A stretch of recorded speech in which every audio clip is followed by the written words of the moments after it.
कि पहला तो श्री कृष्ण के प्रति आसक्त रहता है, जबकि दूसरा अपने कर्मों के फल के प्रति आसक्त रहता है।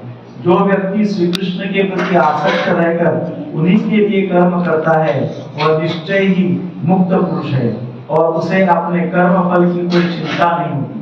श्रीमद् भागवतम में किसी कर्म के फल की चिंता का कारण ब्रह्म सत्य के ज्ञान के बिना द्वैत भाव में रहकर कर्म करना बताया गया है। श्री कृष्ण भगवान है, कृष्ण भावना में कोई द्वैत नहीं रहता।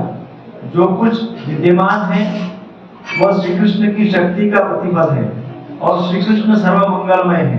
अतः कृष्ण भावनामृत में संपन्न सारे कार्य परम पद पर है। वे दिव्य होते हैं और उनका कोई भौतिक प्रभाव नहीं पड़ता। इस कारण कृष्ण भावनामृत में जीव शांति से पूरित रहता है, किंतु जो इंद्रिय तृप्ति के लिए लाभ के लोभ में फंसा रहता है उसे शांति नहीं मिल सकती। यही कृष्ण भावनामृत का रहस्य है। यह अनुभूति कि श्री कृष्ण के अतिरिक्त कुछ भी नहीं है, शांति तथा अभय का पद है। ओम अज्ञानतिमिरान्धस्य ज्ञानाञ्जनशलाकया चक्षुरुन्मिलितं येन तस्मै श्रीगुरुवे नमः। श्रीचैतन्यमनोभीष्टं स्थापितं येन भूतले स्वयं रूपं कदा मह्यं ददाति स्वपदान्तिकं। वन्देऽहं श्रीगुरो श्रीयुतापदकमलं श्रीगुरुर्वैष्णवांश्च श्रीरूपं साग्रजातं सहगणा रघुनाथान्वितं तं सजीवं साद्वैतं सावधूतं परिजनसहितं कृष्णचैतन्यदेवं श्रीराधा कृष्णपादान् सहगणा ललिता श्रीविशाखान्वितंश्च।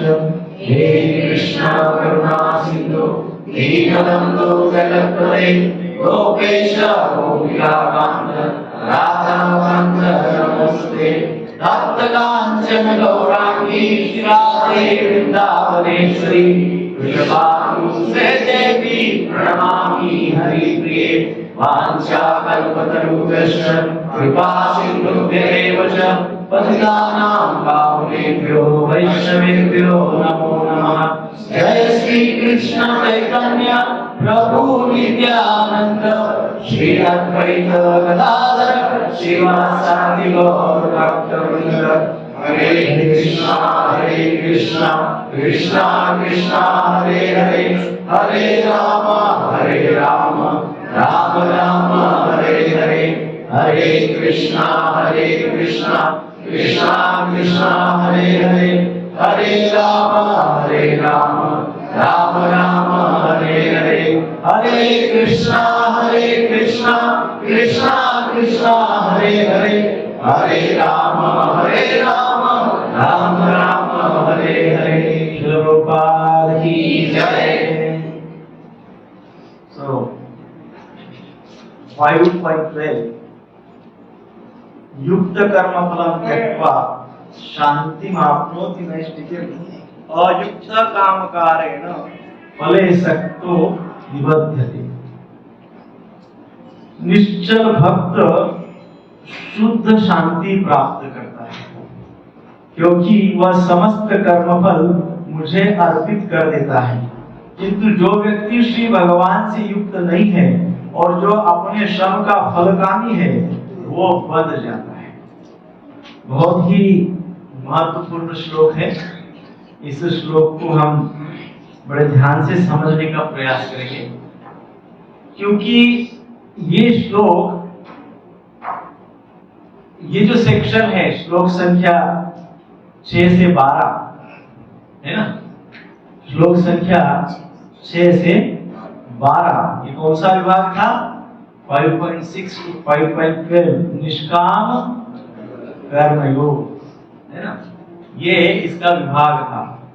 सो हमने 6 श्लोक तो पूर्व किए हैं, अभी हम 12वां अंतिम श्लोक इस सेक्शन का देख रहे हैं। ये जो विभाग है निष्काम कर्म योग का, सो पिछले श्लोक से हम देखेंगे कि इस श्लोक में भगवान क्या कह रहे हैं और पिछले श्लोक में भगवान ने क्या कहा था। तो पिछले श्लोक में भगवान श्री कृष्ण ने अर्जुन को कहा था कि योगी अर्थात भक्ति योगी शरीर मन बुद्धि तथा इंद्रियों के द्वारा आत्मशुद्धि के लिए कर्म करते हैं। इसलिए कर्म करते हैं, आत्मशुद्धि के लिए कर्म करते हैं। कौन? भक्ति योगी। भक्ति योगी है ना। भक्ति योगी कर्म किस लिए करते हैं? आत्मशुद्धि के लिए कर्म करते हैं। तो उस समय जब भगवान ने पिछले श्लोक में पिछले शनिवार को ऐसा बोला तो अर्जुन के मन में एक प्रश्न उपस्थित हो गया। क्या प्रश्न उपस्थित हुआ? तो प्रश्न ये उपस्थित हुआ अर्जुन के मन में कि जिस समय भक्ति योगी को आत्मशुद्धि प्राप्त हो जाती है तो उस समय उसे क्या लाभ होता है? किसी व्यक्ति को आत्मशुद्धि प्राप्त हो गई अर्थात उसको क्या लाभ हो गया? What is the benefit of atmashuddhi? आत्मशुद्धि हो गई, हमारा जो व्यवहारिक बुद्धि है ना, हम तुरंत पूछ लेंगे भाई आत्मशुद्धि हुई तो क्या फायदा हुआ? तो अर्जुन के मन में इस प्रकार से आंतरिक प्रश्न उत्पन्न हुआ कि आत्मशुद्धि होने से उनको क्या लाभ हुआ। और जो लोग भक्ति योगी नहीं है, कर्म संन्यास योग में है ना, या केवल युक्त है, भक्ति योग में नहीं है, इसी प्रकार के योग में नहीं है, वो लोग भी कर्म करते हैं। परंतु वो लोग क्यों कर्म करते हैं? इंद्रिय तृप्ति के लिए। वो लोग इंद्रिय तृप्ति के लिए कार्यरत होते हैं और भक्ति योगी आत्मशुद्धि के लिए कार्यरत रहते हैं। ये दो बातें पिछले श्लोक में हमने देखी। जो स्पिरिचुअलिस्ट होते हैं, जो आध्यात्मिक होते हैं, जो सत्संगी होते हैं, जो सक्सेस के पथ पे चलते हैं आगे, वे लोग आत्मशुद्धि के लिए कार्य करते हैं। परंतु जो ऐसे नहीं होते हैं, कैसे होते हैं? फिर ऐसे नहीं होते तो कैसे होते हैं? जो इंद्रिय भोग के लिए कार्यरत रहते हैं तो उनका क्या होता है, और जो आत्मशुद्धि के लिए कार्यरत होता है उनका क्या होता है? आत्मशुद्धि वालों का लाभ क्या होता है, इंद्रिय भोग वालों की हानि क्या होती है? ऐसा अर्जुन के मन में प्रश्न पिछले शनिवार को आया। तो भगवान तो अंतर्यामी है, भगवान समझ गए, इसलिए इस शनिवार को ये श्लोक बोल दिए।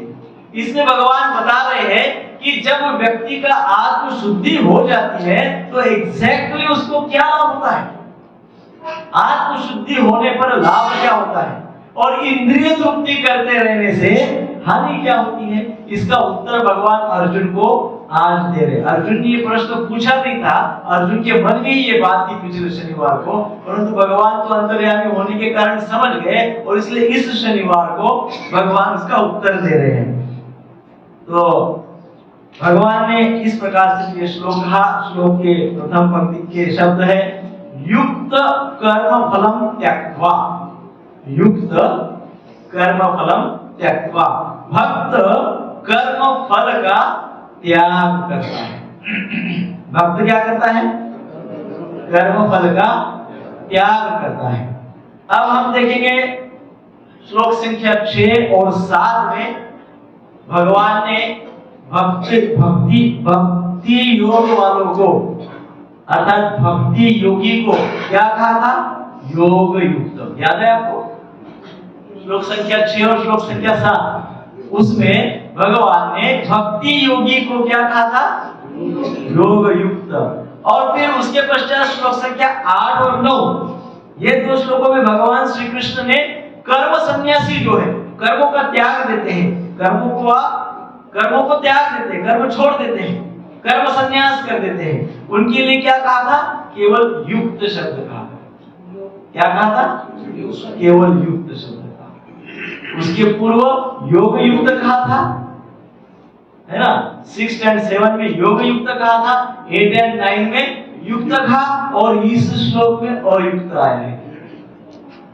इस श्लोक में क्या आया? अयुक्त आया है। तो हम थोड़ा सा कोरिलेट करने का प्रयास करेंगे। सो भगवान यहाँ पर योग युक्त शब्द के स्थान पर युक्त शब्द का प्रयोग इसलिए कर रहे हैं ताकि इसका अपोजिट जो शब्द है, युक्त का अपोजिट क्या है? अयुक्त। युक्त का शब्द क्या है? अयुक्त।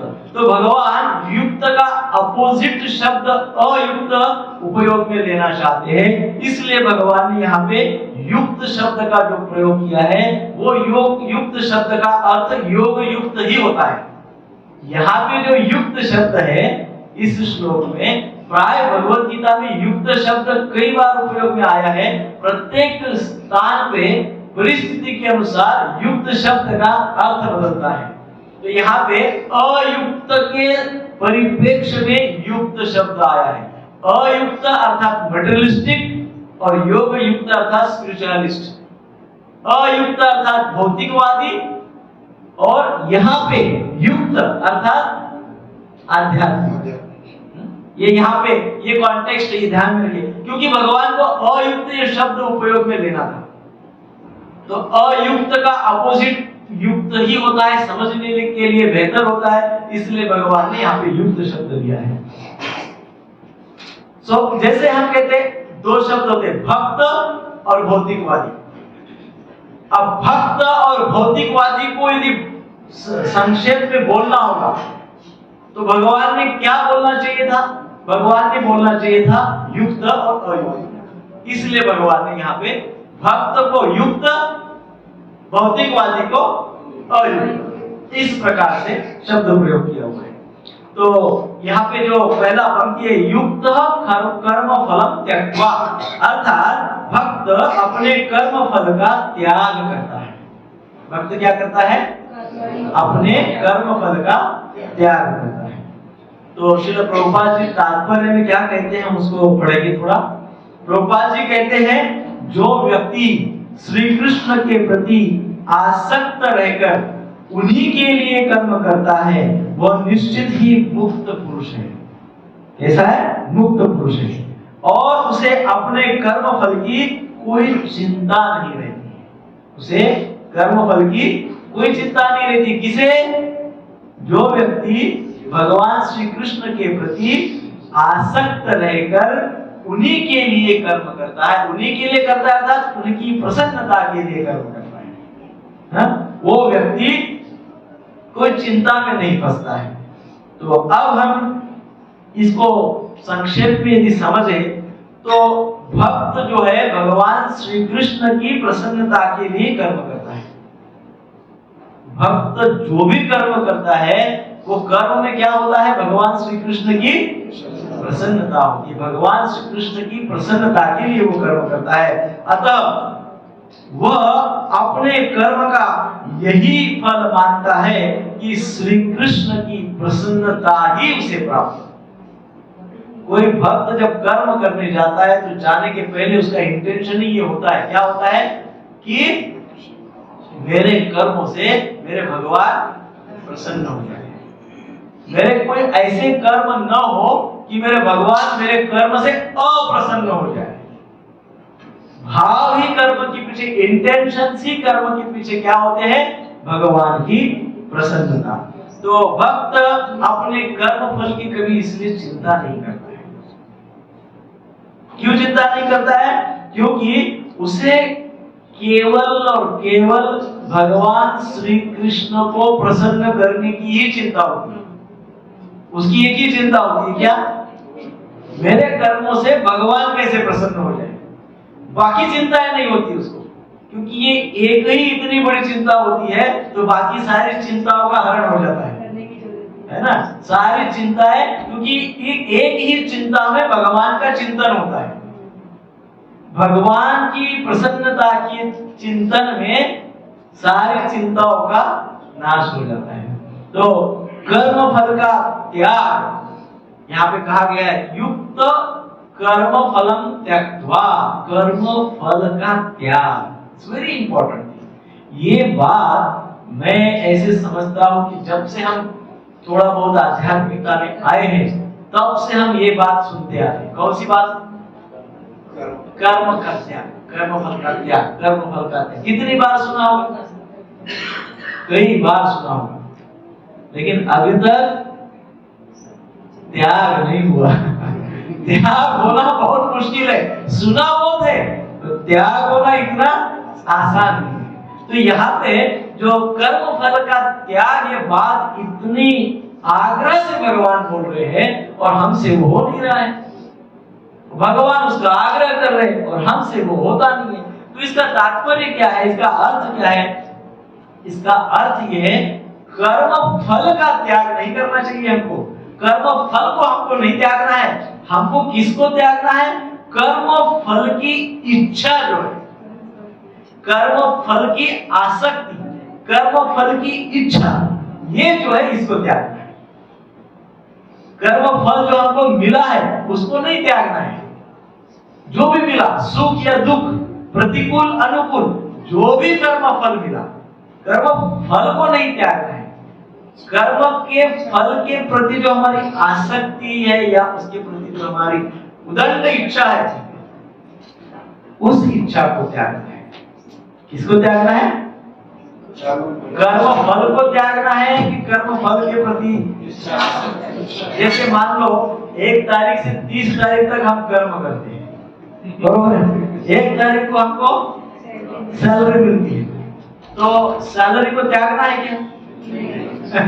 सैलरी को त्यागेंगे? कौन कौन त्यागेंगे? कोई नहीं त्यागेगा। परंतु जब हम कर्म कर रहे हैं 1 तारीख से 30 तारीख तक, 30 दिन जब हम कर्म करते हैं, जब हम कर्म करते हुए यदि हम सैलरी का चिंतन करते बैठेंगे 1-2 तारीख से, तो कभी ना कभी हमारा डिमोशन हो जाएगा, है ना? क्योंकि हम हमारा 100% हमारे कर्म में नहीं दे पाएंगे। हम कहाँ लगे रहेंगे? हमारी मन और हमारी बुद्धि, हमारी इंटेलेक्चुअल पावर, हमारी मेंटल पावर कहाँ चली जाएगी? फल के साथ चली जाएगी। और हमारे शरीर के साथ, जो कि रियलिटी है, जो कि वर्तमान है, जो कि प्रेजेंट है, उस शरीर के साथ केवल फिजिकल पावर बच रह जाएगी। इसलिए हमारी पर्सनालिटी डिसऑर्डर हो जाएगी, डेविएट हो जाएगी, पर्सनालिटी में इम्बैलेंस हो जाएगा। क्योंकि 2 लोग पर्सनालिटी के कहीं आगे चले गए भविष्य काल में, और एक जो है वो वर्तमान में बैठा हुआ है। तो क्या हो जाएगा? हमको प्रमोशन नहीं मिलेगा। क्या मिलेगा?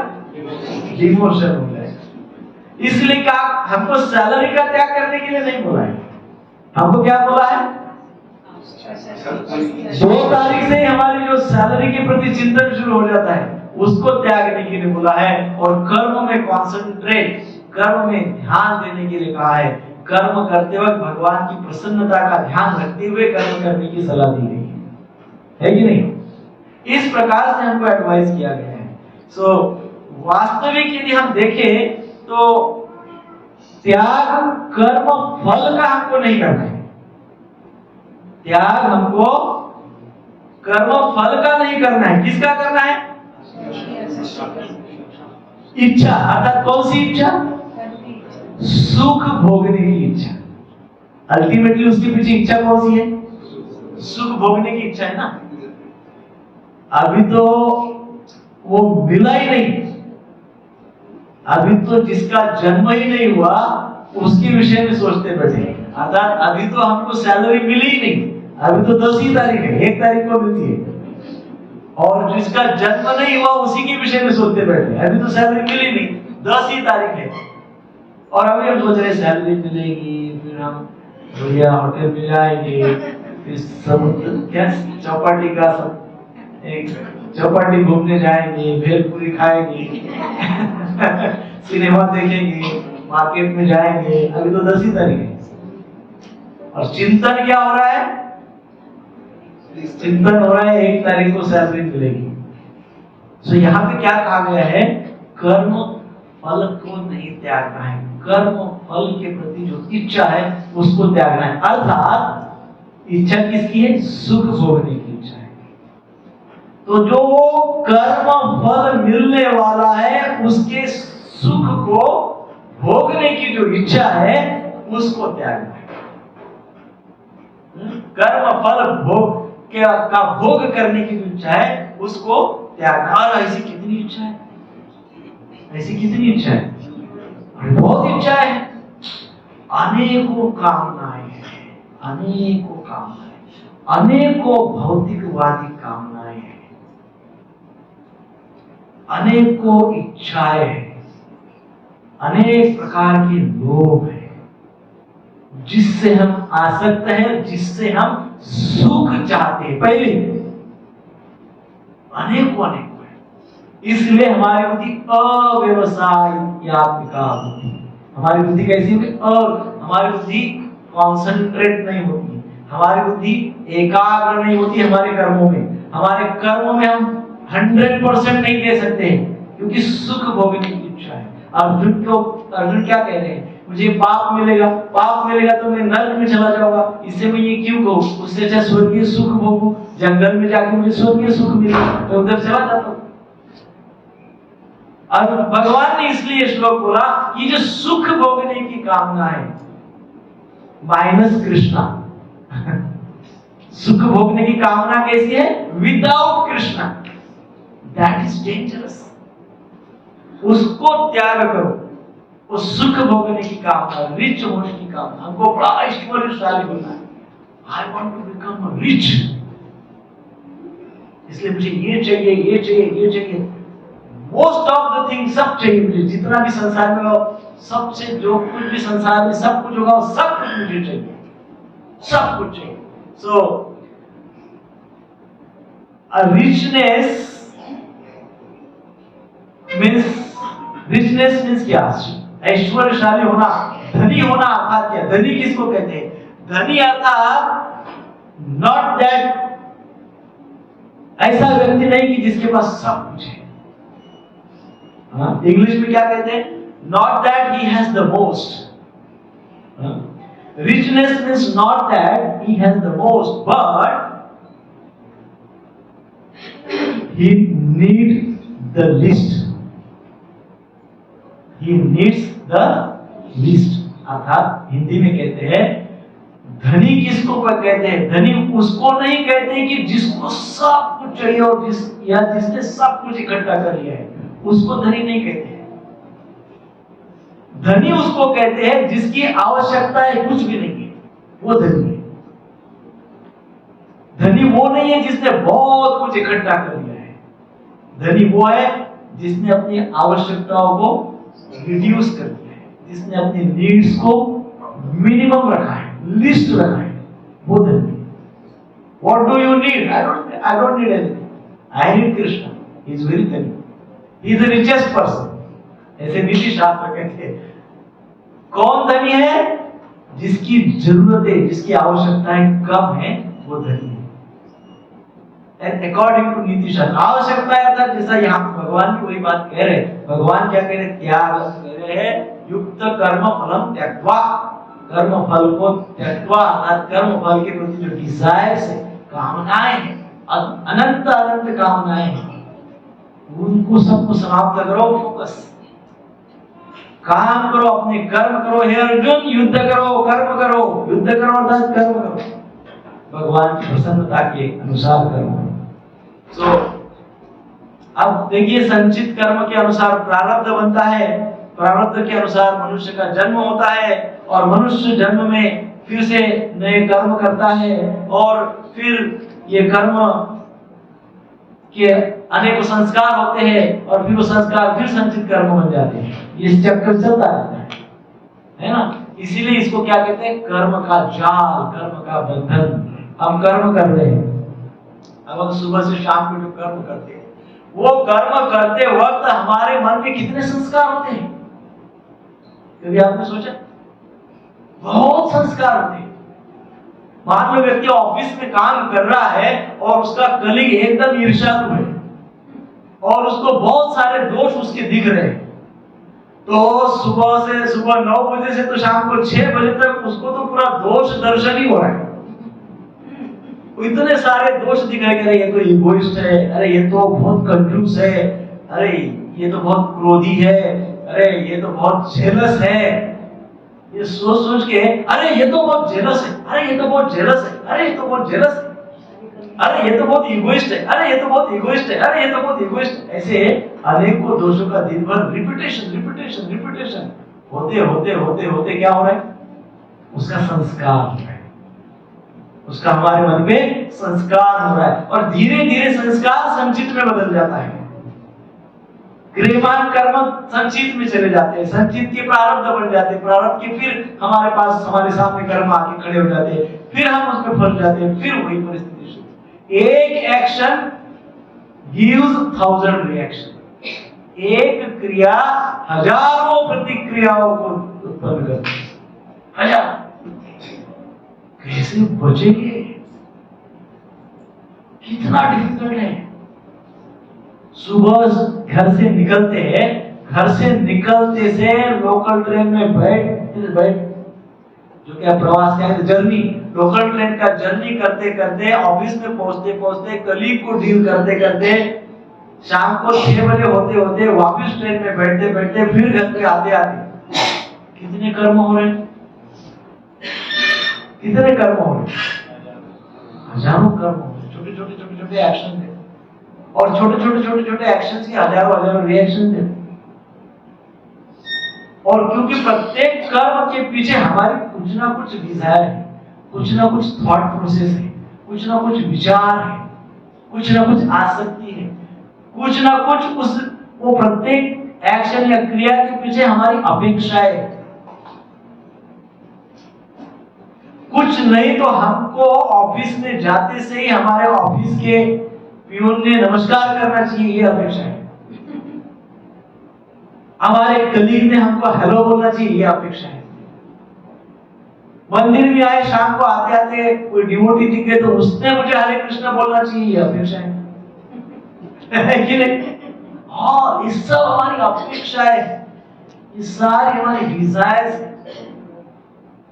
अब आप सोचिए, इतने सारे हमारी एक्शंस हैं और इतनी सारी हजारों हमारी डिजायर्स हैं, फंसेंगे नहीं तो क्या हो? इसलिए भगवान इस श्लोक में क्या बोल रहे युक्त कर्म फलम त्यक्त्वा।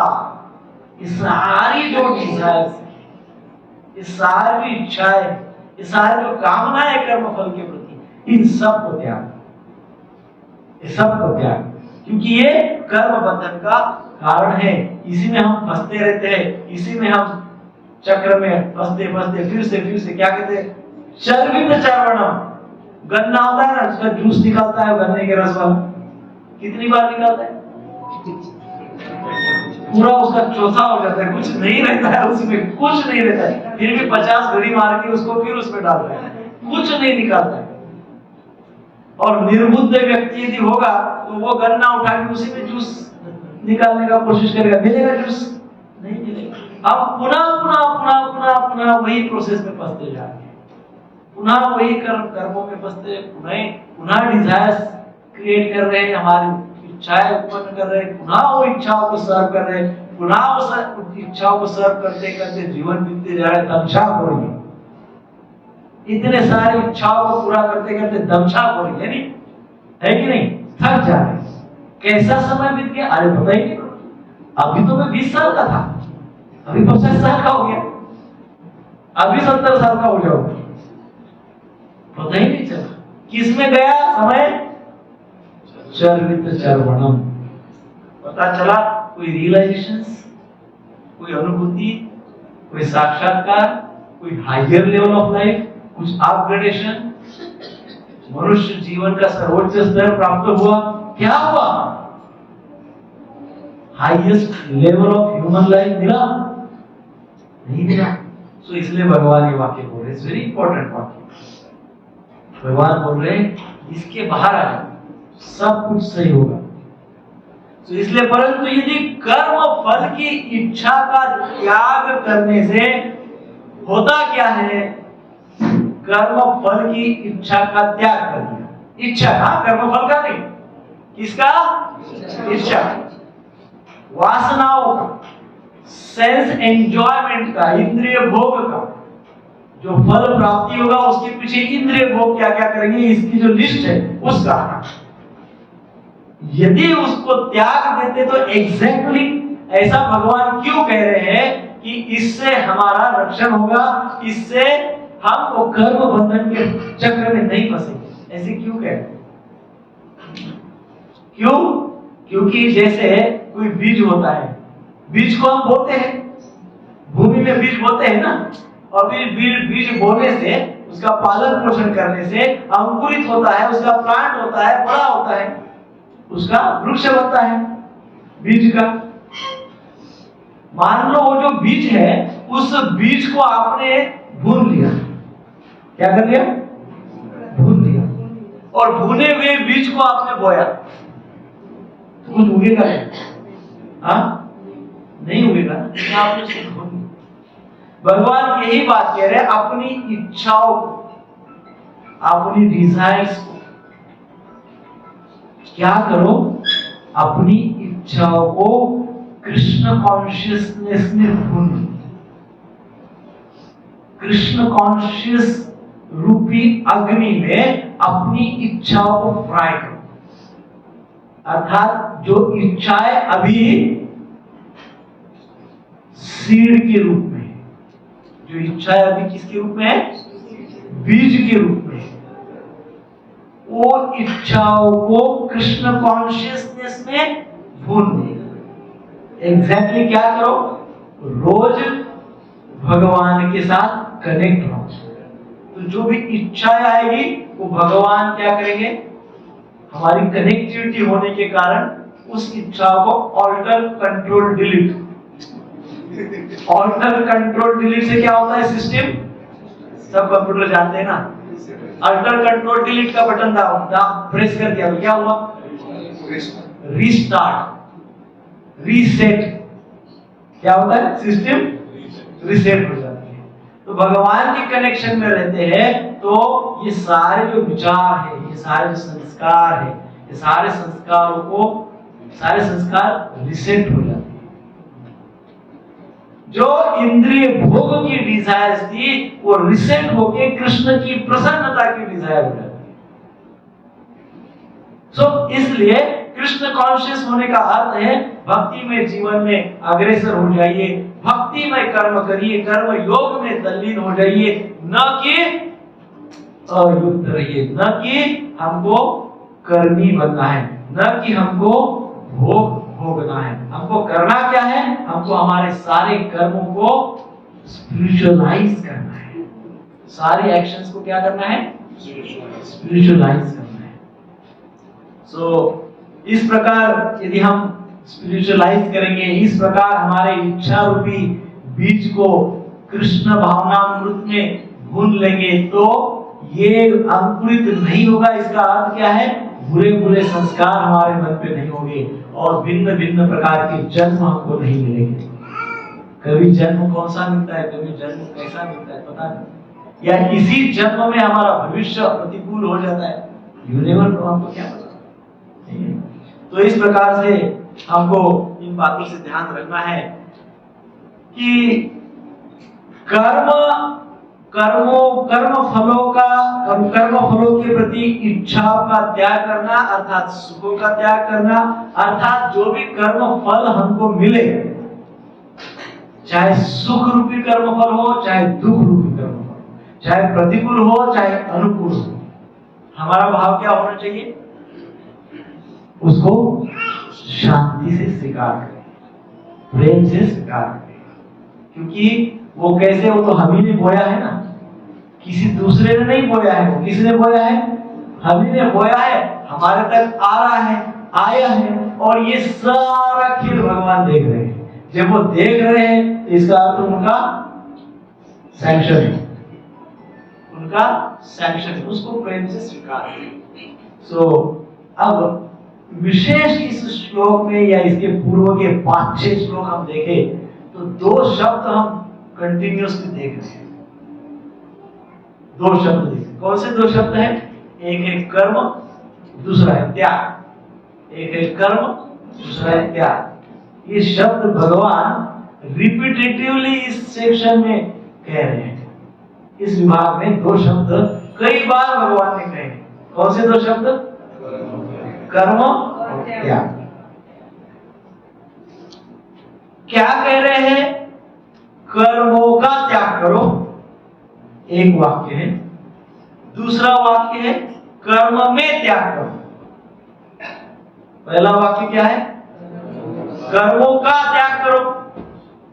दूसरा वाक्य है कर्मों में त्याग करो। तो हमारे लिए कौन सा वाक्य है? जो कर्म सन्यासी है उनका कौन सा वाक्य है? कर्मों का त्याग करो। वो हमारा नहीं, हमारा कौन सा है? कर्मों में त्याग करो। कर्मों में त्याग करो अर्थात किसका त्याग करो? फल की इच्छा का, ममत्व का, मी एंड माइन, मैं और मेरा, इसका त्याग, ममत्व का त्याग। किसमें? कर्म में। ये दो शब्द एकत्रित कर दिए। दो शब्द अभी तक हम देख रहे थे, अब दो शब्दों को कंबाइन कर लिया। दो शब्दों को कंबाइन कर लिया। तो दो शब्दों को कंबाइन कैसे कर लिया? और फिर क्या शब्द उत्पन्न हुआ? कर्म और त्याग, इन दो शब्दों को कृष्ण ने एकत्रित कर दिया और एक वाक्य बना दिया। वो वाक्य कुछ अलग ही बन गया।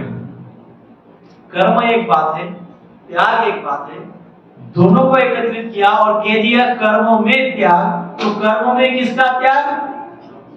ममत्व का त्याग। कर्म में डिजायर्स का त्याग। कर्म में हमारे सेंस ग्रेटिफिकेशन, इंद्रिय भोग का त्याग। कर्म में त्याग, इसको कहते हैं वैराग्य, रियल वैराग्य, युक्त वैराग्य। क्या कहते हैं?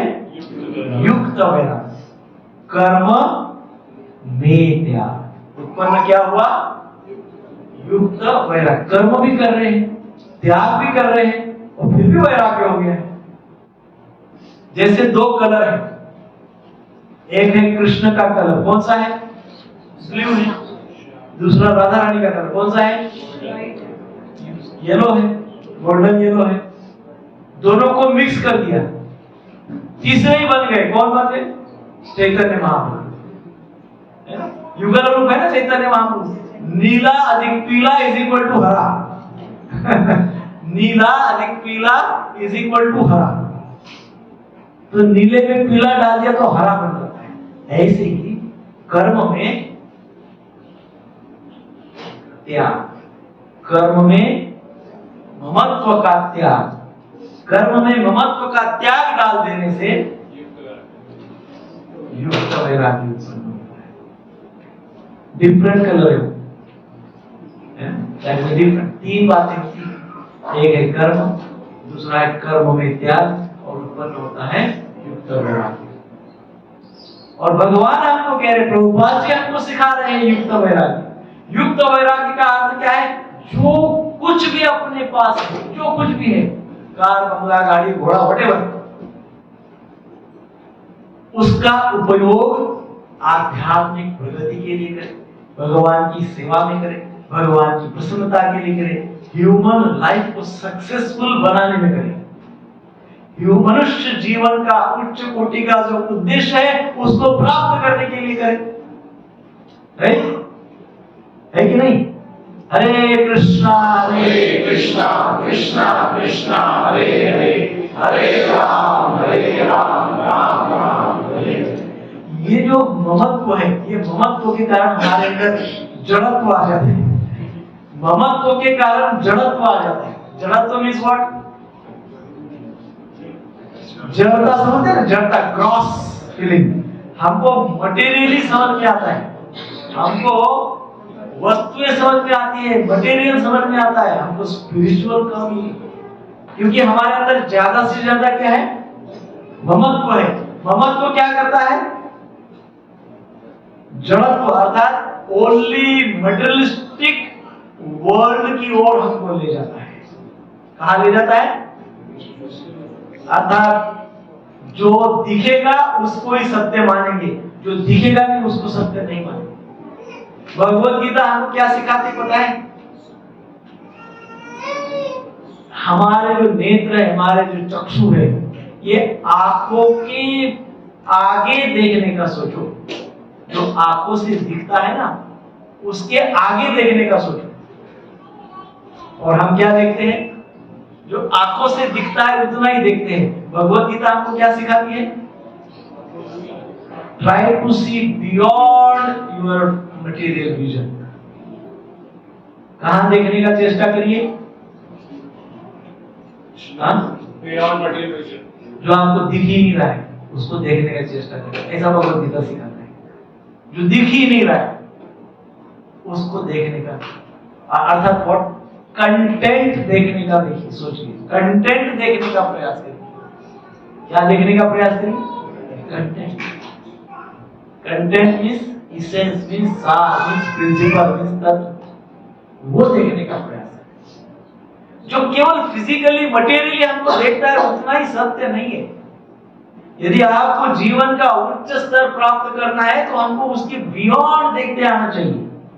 जो दिख रहा है उसके बियॉन्ड, उसके आगे देखते आना चाहिए, और उसको कहते हैं स्पिरिचुअल विजन, उसको कहते हैं आध्यात्मिक दृष्टि। और वो क्यों हमको नहीं मिलती? क्योंकि हम जड़त्व में इन्वॉल्व है, हम ग्रॉस एंड मटेरियल में बहुत ज्यादा इन्वॉल्व है। उसके आगे हमको समझ में नहीं आता। जड़त्व के कारण हम फंस जाते हैं, ममत्व के कारण जड़त्व आ जाता है, जड़ता में हम फंस जाते हैं। शास्त्र कहते हैं जड़ता से डिस्कनेक्ट हो जाओ। शास्त्र क्या कहते हैं? जड़ता से डिस्कनेक्ट हो जाओ, जड़ता से संबंध विच्छेद। Disconnect. Why to disconnect? Disconnect क्यों होना है? कनेक्ट होने के लिए। If you want to connect yourself, then first disconnect. हमने आचार्यों के द्वारा ये सुंदर वाक्य सुने थे, इंग्लिश में, मैं उसका हिंदी में ट्रांसलेट करने का प्रयास करता हूं। एक वर्ष में वो आचार्य कहते हैं कि बहुत अच्छे उच्च कोटि के आचार्य के पास गए और उनको प्रार्थना की। वो आचार्य को कहा, ये आचार्य, हे महात्मा, मुझे कुछ ज्ञान दीजिए, ऐसी प्रार्थना की। एक भक्त। तो वो जो आचार्य को प्रार्थना की, उन्होंने ज्ञान दिया। बहुत सुंदर बात है। उन्होंने क्या कहा? उन्होंने कहा, एक वर्ष में 1 महीना डिस्कनेक्ट हो जाओ। कितना? 1 वर्ष में 1 महीना डिस्कनेक्ट हो जाओ। 1 महीने में 1 दिन डिस्कनेक्ट हो जाओ। 1 दिन में 1 घंटा डिस्कनेक्ट हो जाओ। होगा? हाँ, होगा क्या? आप तो डर गए। सब लोग डर गए। डिस्कनेक्ट। ओ कृष्णा, डिस्कनेक्ट।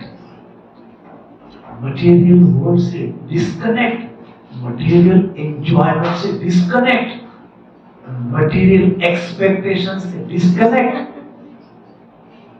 वो विचार ही हमको भयभीत करा देता है। वो this is the wisdom, this is the ज्ञान, दिस इज द विवेक। वो कहते हैं साल में 1 महीना डिस्कनेक्ट हो जाओ। किससे क्यों डिस्कनेक्ट हो जाओ? कनेक्ट होने के लिए। किससे डिस्कनेक्ट हो जाओ? मटेरियल एंजॉयमेंट से, मटेरियल थॉट प्रोसेस से, है ना? मटेरियल जड़ता से, जो यहाँ पे आया है, जड़ता से 1 महीना, साल में 1 महीना ढूंढिए। इस बार तो गोल्डन अपॉर्चुनिटी है। 18 तारीख से पुरुषोत्तम मास शुरू हो रहा है। 18 कब से? 18 18 तारीख को पहला दिन है पुरुषोत्तम मास। उस पुरुषोत्तम मास में बहुत तपस्या करते, बहुत ही साधना तप करते। आपको पता है साधना और तप क्यों करते हैं? साधना और तप भगवान को प्रसन्नता के लिए नहीं करना है। भगवान की व्यवस्था है, सरलता से उपलब्ध है, वेरी इजीली अवेलेबल। आप हरे कृष्णा कृष्णा कृष्णा हरे हरे, हरे राम राम राम हरे हरे। इतना बोलेंगे तब भी भगवान आ जाएंगे। इतना सरलता से उपलब्ध है, शुद्धता से बोलना पड़ेगा बस, आ जाएंगे भगवान चराचर में सब जगह मिल जाएंगे। फिर प्रॉब्लम क्या है? प्रॉब्लम जड़त्व, प्रॉब्लम ममत्व, जड़त्व। तो ये तपस्या, साधना, शुद्धता ये किस लिए होती है? ये जड़त्व से हमको निकालने के लिए होती है।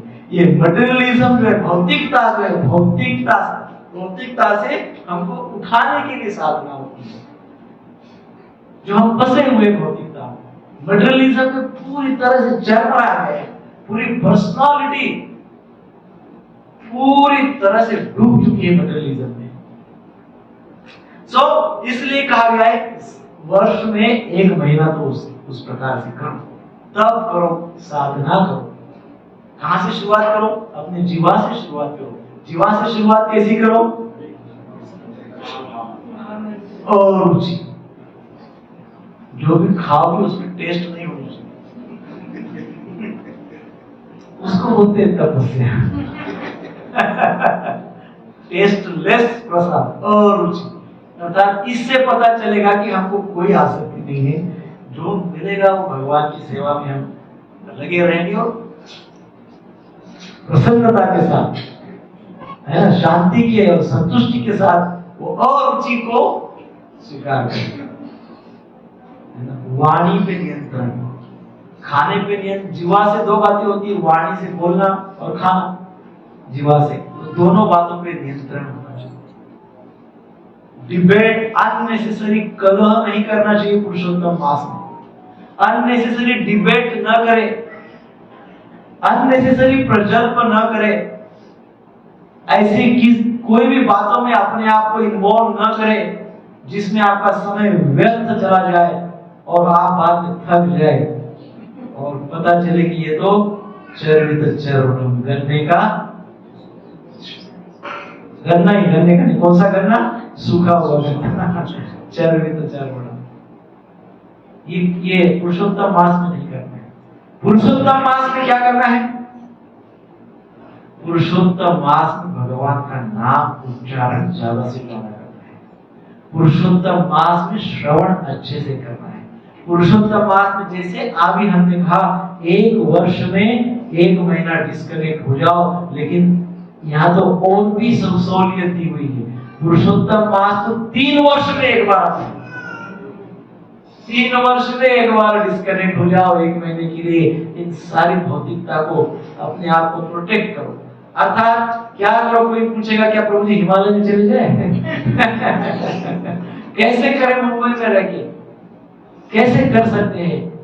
जैसे आप ज्यादा से ज्यादा कर सकते हैं। आपको पता सब है, पता सब है, उसका आचरण करना चाहिए। जितनी भी आध्यात्मिक बातें आपको पता है, उन बातों का मैक्सिमम आचरण करना चाहिए। अननेसेसरी कलह किसी के साथ नहीं करना चाहिए। वितंडवाद में नहीं फंसना चाहिए, है ना? संवाद, वाद और वितंडवाद, ऐसी 3 बातें होती है ना? इस संदर्भ में जीव गोस्वामी इसको बहुत अच्छे से समझाते हैं। तो हमको वितंडवाद में नहीं फंसना है। किसमें नहीं फंसना है? वितंडवाद अर्थात ऐसी चर्चा जिसका स्तर तामसिक है, जिसका उद्देश्य तामसिक है, उसमें नहीं हमको फंसना है। उस सिचुएशन से निकल जाए। वर्ष में 1 महीना डिस्कनेक्ट हो जाए। किस लिए? कनेक्ट होने के लिए। किसके साथ? आध्यात्मिकता के साथ, भगवान के साथ, शास्त्र के साथ, भक्तों के साथ, सत्संग के साथ, ऐसे धाम के साथ, भगवान के नाम के साथ, सेवा के साथ कनेक्ट हो जाए। स्पिरिचुअल अंडरस्टैंडिंग के साथ, आध्यात्मिक ज्ञान के साथ कनेक्ट हो जाए। जीवन के उच्च स्तर के साथ कनेक्ट हो जाए। वंश नहीं है। देन ठीक है, अभी पुरुषोत्तम मास में पूर्ण फॉलो किया। अब देन व्हाट नेक्स्ट? उसके बाद क्या? वर्ष में 1 महीना। देन क्या कहते हैं? 1 महीने में 1 दिन। Then what? पुरुषोत्तम मास होने के पश्चात देन श्रावण मास के पश्चात कार्तिक मास आएगा। कार्तिक मास में क्या करेंगे? कार्तिक मास में एक महीने में एक दिन डिस्कनेक्ट हो जाए तो पूरा दिन भर एकदम क्या करिए? मटेरियलिज्म के दूर से एकदम स्पिरिचुअल वर्ल्ड में, आध्यात्मिक जगत में बैठ जाए। Once in a month, one day in a month. ये तो महीने में एक दिन हो गया। डेली क्या करें? तो कहा गया कि डेली कम से कम 1 घंटा, कम से कम। अदर देन चैटिंग आप में 1.5 घंटा तो ऐसे ही हम जब करते। अदर देन दैट वो तो हमको करना ही। अदर देन दैट 1 घंटा हमको क्या करना है? डिस्कनेक्ट। जो जब डिस्कनेक्ट होके करते हैं अर्थात कृष्ण से कनेक्ट होके करते हैं तो उनके लिए तो 2.5 घंटे का हो जाएगा लगभग। सो ये यदि हम करते हैं तो हम जड़ता से डिस्कनेक्ट हो जाएंगे और चिन्मयता से कनेक्ट हो जाएंगे। ग्रॉस मटेरियलिज्म से डिस्कनेक्ट हो जाएंगे एंड स्पिरिचुअलिटी से कनेक्ट हो जाएंगे। जब हम जड़ता से डिस्कनेक्ट होने का प्रयास करेंगे, मटेरियलिस्टिक अप्रोच से थोड़ा डिस्कनेक्ट होने का प्रयास करेंगे और धीरे धीरे हमारे प्रयासों में हमको यश मिलेगा तो आप देखना, अनुभव करना, भगवान की अनुभूति होने लगेगी। You will definitely realize the presence of Lord Krishna. भगवान का अनुभव, भगवान की अनुभूति होगी। और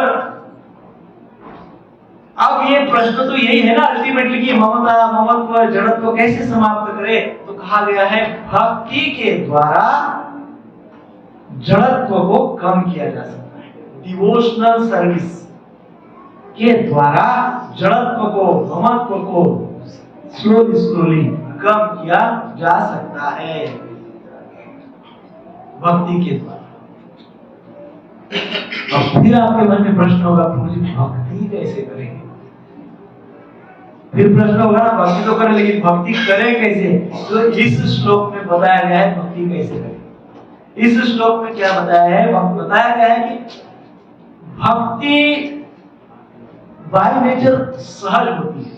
देखिए ज्ञान योग, ध्यान योग, भक्ति योग में सबसे सरल क्या है?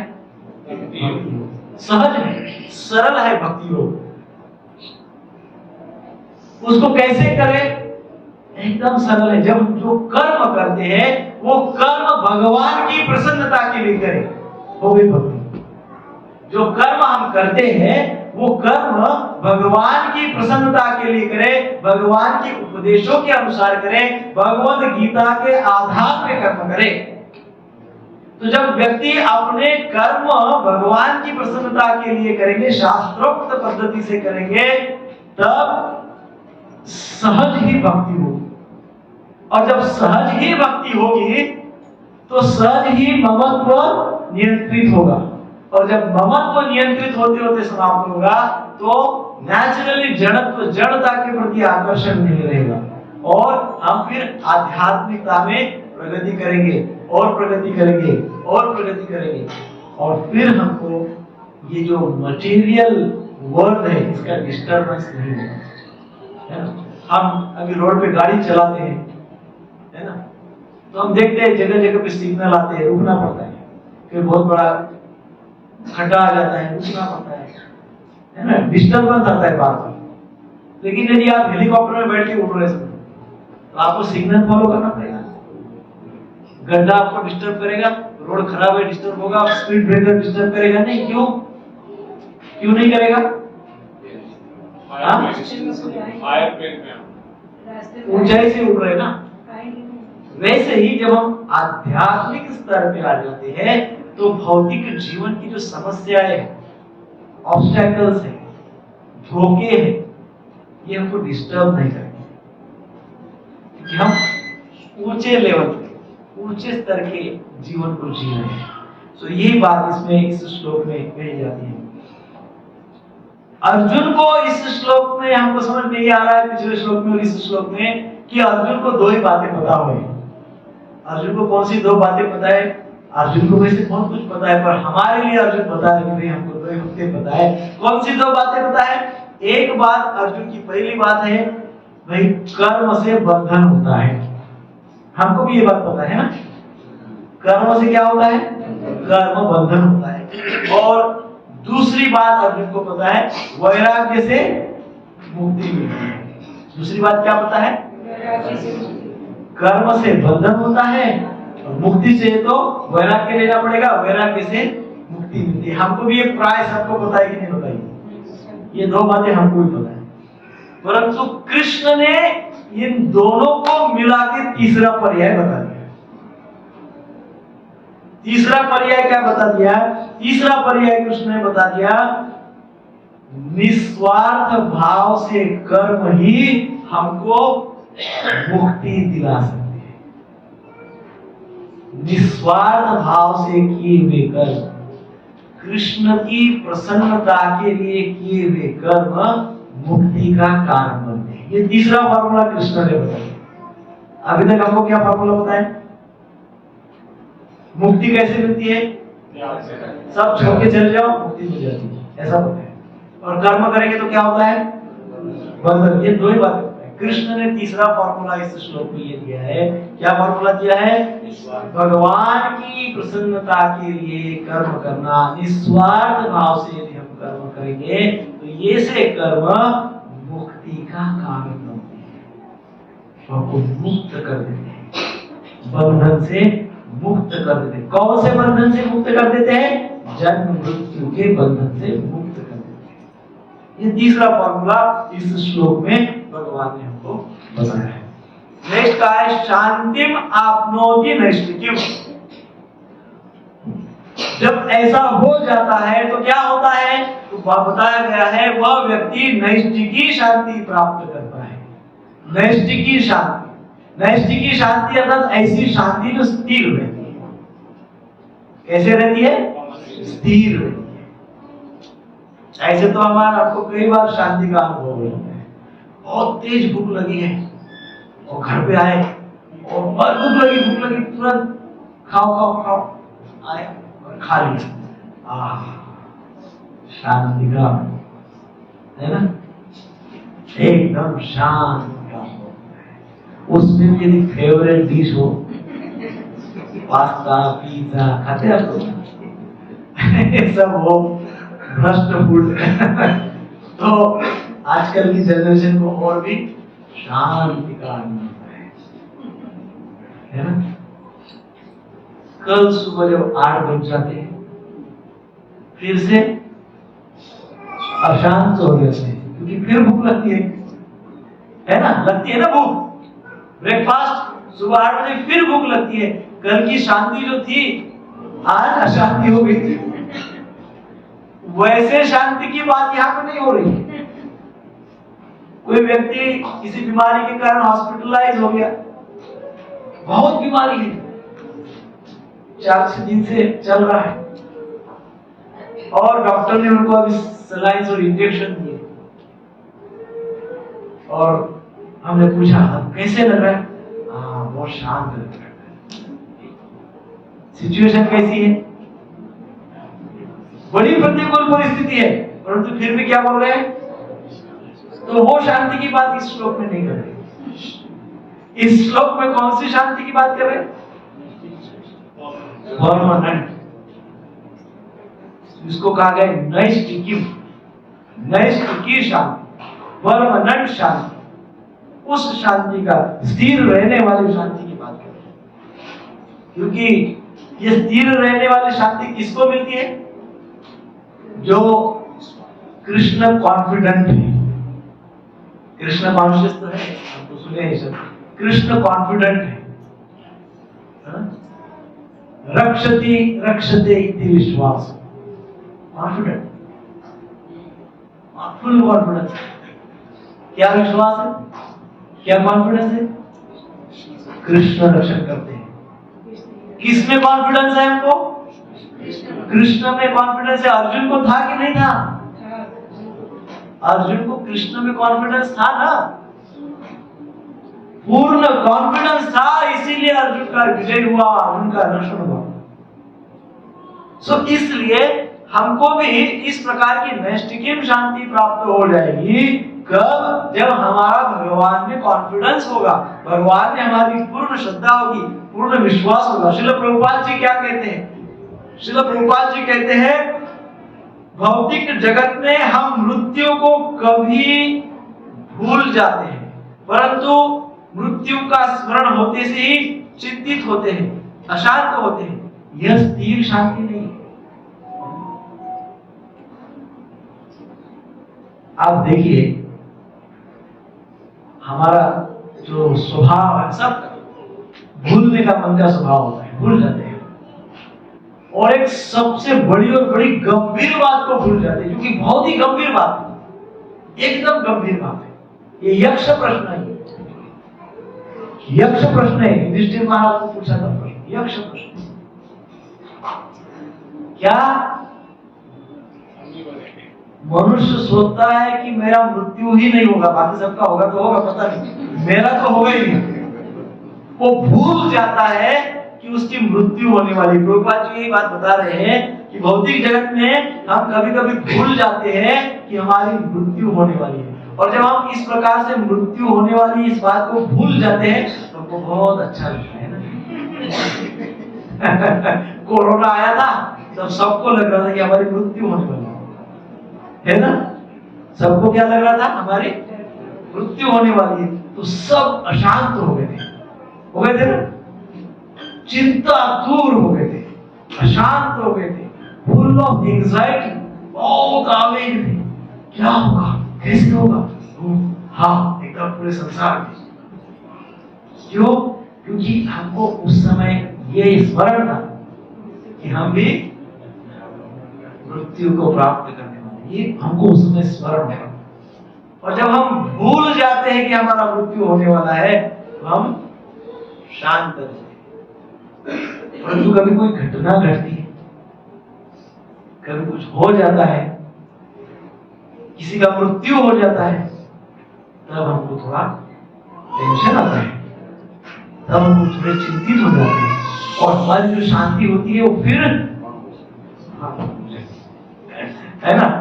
तो वो शांति की बात नहीं कर रहे भगवान इस श्लोक में, जो भंग हो जाती है, जो स्थिर नहीं।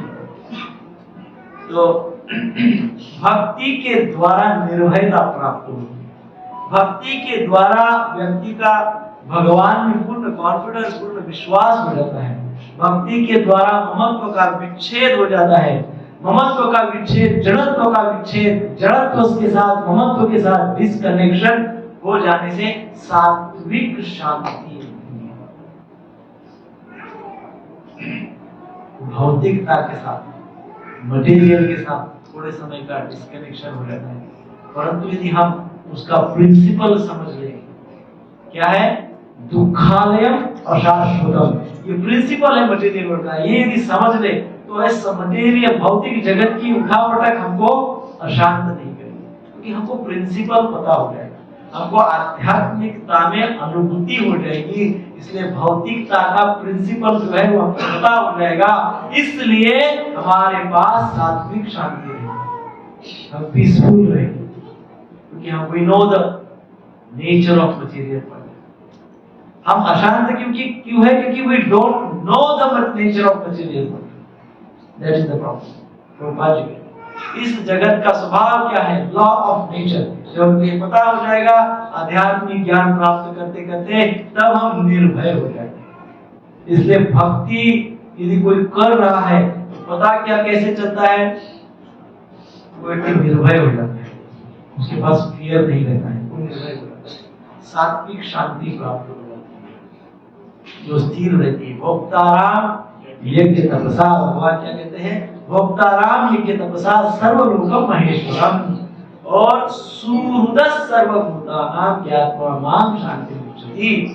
भगवान इसी अध्याय में आगे कहेंगे, जो ये जान लेता है कि भगवान संपूर्ण ब्रह्मांड के स्वामी है, वही भोक्ता है, वही परम नियंता है, और वो सभी के बारे में सुहृदः सर्वभूतानां, सभी के हितचिंतक है, सभी के मित्र है, सभी के हित चिंतक है।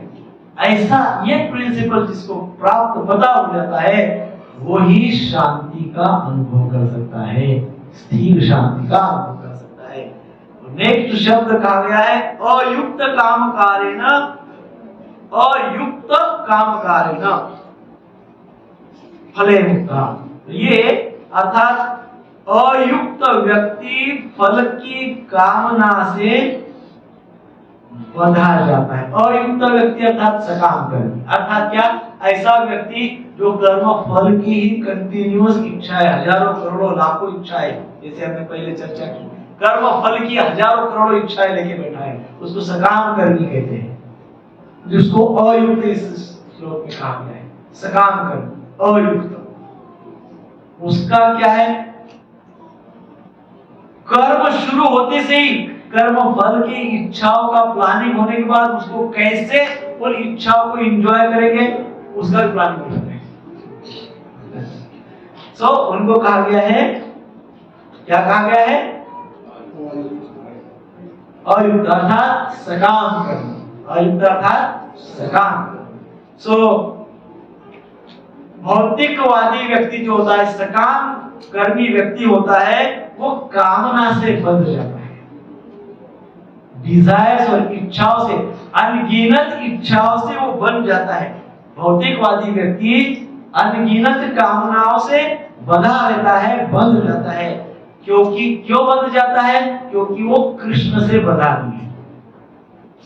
दुर्योधन अनगिनत इच्छाएं थी, उसको क्या क्या करना था, उसको सम्राट बनना था, उसको अर्जुन को पांडवों को प्रताड़ित करना था, उसको पूरे राज्य का सम्राट का भोग भोगना था, अनेकों इच्छाएं थी दुर्योधन। क्योंकि वो इतनी सारी इच्छाओं को बंधा हुआ था, इसके कारण क्यों बंधा हुआ था, क्योंकि वो कृष्ण से, साक्षात कृष्ण सामने प्रकट थे, फिर भी कृष्ण से बंधा नहीं। साक्षात कृष्ण सामने खड़े, मान लो यहाँ पे कृष्ण आके खड़े हुए और हम कृष्ण से बंध ही नहीं पाए, यदि ऐसा हो गया तो इसका कारण क्या होगा, प्रचंड इच्छा, एक दो नहीं, प्रचंड भौतिक इच्छा है। ये भौतिक इच्छा है हमारे और कृष्ण के बीच का अंतर्भाग है। होता है ना, पर्दा बंद होता है, खुलता है, बंद होता है, खुलता है, ऐसा। तो वो भगवान का दर्शन होता ही नहीं हमको। क्यों? क्योंकि वो जो पार्ट है, अंतर पार्ट, पर्दा बंद, पर्दा लगा। कौन सा पर्दा? भौतिक इच्छा। वो डीप डार्क कर्टन डला हुआ है, पर्दा डला। और उसको हटाने तो क्या करना पड़ेगा? भगवान का दर्शन तो करना है। भगवान का दर्शन करने के लिए पर्दे को हटाना पड़ेगा। क्या करोगे? इच्छाओं को थोड़ा हटाना पड़ेगा। तो जो व्यक्ति कृष्ण से बंधता नहीं है, वो अनेकों अनेकों प्रकार की वासनाओं से, इच्छाओं से, कामनाओं से, अपेक्षाओं से बंध जाता है, और इसके कारण महत्व से बंध जाता है, इसके कारण जड़त्व से बंध जाता है, इसके कारण जन्म मृत्यु के चक्र में बंधा रहता है। इसीलिए इसको कहते हैं बंधन। क्या कहते हैं? बंधन। कृष्णदास बिंदास, मायादास सदा उदास। नहीं, माया का दास सदा उदास रहता है, क्योंकि नित्य बंधन में, नित्य बंधन में। किसका बंधन? इच्छाओं का, कामनाओं का, अपेक्षाओं का बंधन है। ये बंधन से हमको मुक्त हो गए। हमारे हृदय में कितने कितने कितने बातें पड़ी हुई है। इस संसार को जेल क्यों कहते हैं? कहते हैं ना जेल, दुर्ग, जेल है। क्यों जेल कहते हैं? कभी दिखता तो नहीं कोई दरवाजा बंद, हम तो खुलेआम घूम रहे हैं। जेल का है हमारे हृदय में जो द्वेष, ईर्ष्या, मत्सर, दूसरों के प्रति अनादर, दूसरों के सारे दोष, ये जो सब ग्रजेस जिसको कहते हैं ना, ग्रजेस। नेल्सन मंडेला का ये फेमस वाक्य है, 20 साल जेल में थे नेल्सन मंडेला, और 20 साल बिना कारण के जेल में रहे, उनका कोई दोष नहीं था। जेल में रहे, जेल से बाहर आने के बाद तो किसी ने पूछा आप 20 साल जेल थी, बहुत वेरी बैड थी, बहुत बड़ी दुर्घटना है वो की एक इनोसेंट व्यक्ति 20 साल जेल में पड़ा। तो नेल्सन मंडेला हंसते हुए बोले ये तो आई नो, अब वो जेल से तो मैं बाहर आया हूँ, लेकिन आई डोंट नो कि मैं मेरे जो ग्रजेस यानी आंतरिक जो अशुद्धियां है, वो जो रियल जेल है उसके बाहर आया हूँ कि नहीं, ये अभी भी मुझे पता नहीं।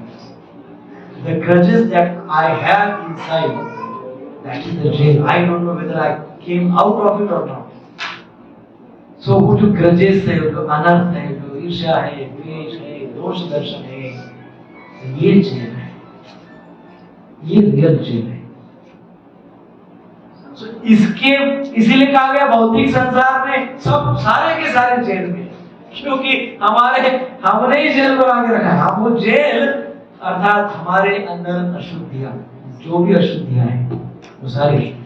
तो इसलिए क्या काम कहते हैं कि ये सब कामेश, क्रोधेश, रजोगुण संभोग, ये सारे पैशनेट जो हम होते हैं, इसी कारण कामनाएं, क्रोध, द्वेष ये सब होता है, इसको दूर करना चाहिए। और इसको दूर तभी हो सकता है जब हम अपने कर्म जो है भगवान की प्रसन्नता के लिए करेंगे, जिसका आग्रह अर्जुन को भगवान कर रहे हैं, है ना। तो हमको अपने कर्म की ओर देखते रहना है, फल को न देखे कर्म की ओर देखना है। फल को देखते रहेंगे तो हमेशा अशांत रहेंगे, फल को देखते रहेंगे तो अशांत रहेंगे। कर्म को देखते रहिए, कृष्ण की प्रसन्नता अपने कर्म में देखते रहिए। हम जो कर्म करते हैं उस कर्म में कृष्ण की प्रसन्नता देखते रहिए। इसका अर्थ क्या है? इसका अर्थ है हम जो भी कर्म कर रहे हैं वो कृष्ण को स्वीकार्य हो। कृष्ण की प्रसन्नता अर्थात क्या, ये देखना चाहिए कि मैं जो कर्म कर रहा हूं क्या मेरे कर्म कृष्ण स्वीकार कर रहे हैं, कर रहे हैं क्या? कोई व्यक्ति ये भी कह सकता है कि मैं बियर बार चला रहा हूं कृष्ण की प्रसन्नता के लिए, चलेगा? चलेगा ऐसे? नहीं ना चलेगा, ऐसा नहीं चलेगा। कृष्ण की प्रसन्नता के लिए मैं जो कर रहा हूं क्या इसमें कृष्ण की प्रसन्नता है, ऐसा सोच रखना चाहिए। और कदापि फल की ओर न देखें। फल की ओर देखते देखते जीवन बीत जाएगा, कभी शांति नहीं मिलेगी। शांति प्राप्ति करनी है तो कर्म करें। कर्म कैसे करें? कृष्ण की प्रसन्नता के लिए। फिर निबद्धते, लास्ट में कहा गया है निबद्धते, बंध जाता है। भगवान ने देखिए प्रथम पंक्ति में कहा था, क्या कहा था? प्रथम पंक्ति में भगवान श्री कृष्ण ने कहा था भक्त का एक स्वभाव होता है कि वो तृप्ति प्राप्त रहता है, संतुष्ट रहता है। और इस श्लोक के अंत में कहा गया है अभक्त बधा रहता है। भक्त प्रथम पंक्ति में कहा था संतुष्ट रहता है, और अभक्त अंतिम पंक्ति में कहा है बंधन में रहता है। भक्त संतुष्ट रहता है, अभक्त बंधन में रहता है। तो अभक्त किसके बंधन में रहता है?